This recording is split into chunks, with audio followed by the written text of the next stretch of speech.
Okay, moving on to my final point, which is the third ground for my argument, namely the right to proselytise should be limited in circumstances of coercion. A broad definition of proselytism is by no means unqualified and unlimited. In fact, it should and must be limited in circumstances of coercion.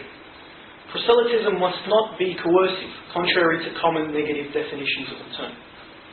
For example, Donna Sullivan defines proselytism as inherently coercive.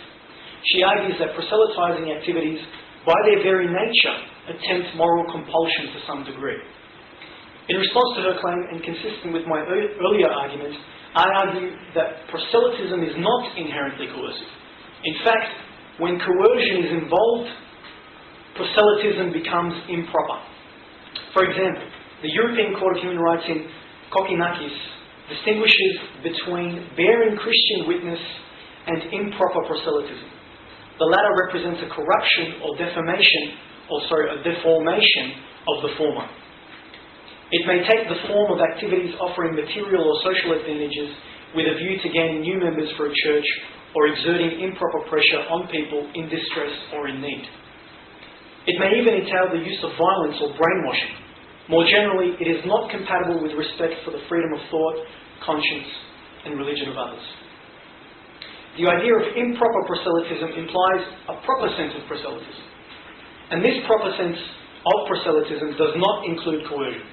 Again, in Kokkinakis, the court held that the only limits on the exercise of this right of proselytism are those dictated by respect for the rights of others, where there is an attempt to coerce the person into consenting or to use manipulative techniques. Finally, what about the argument that proselytism takes advantage of unequal playing fields? For example, Makau Mutua argues that in the case of Africa, imperial messianic religions, namely Christianity and Islam, have subverted African religions. He contends that this subversion is based on a mistaken assumption of a level playing field.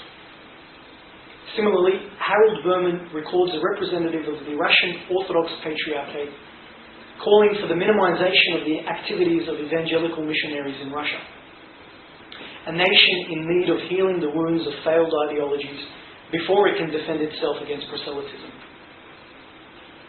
The argument is convincing, although I think the integrity of my argument can still be maintained if I reject proselytism in unequal playing fields under the mask of social and material advantage as improper and coercive.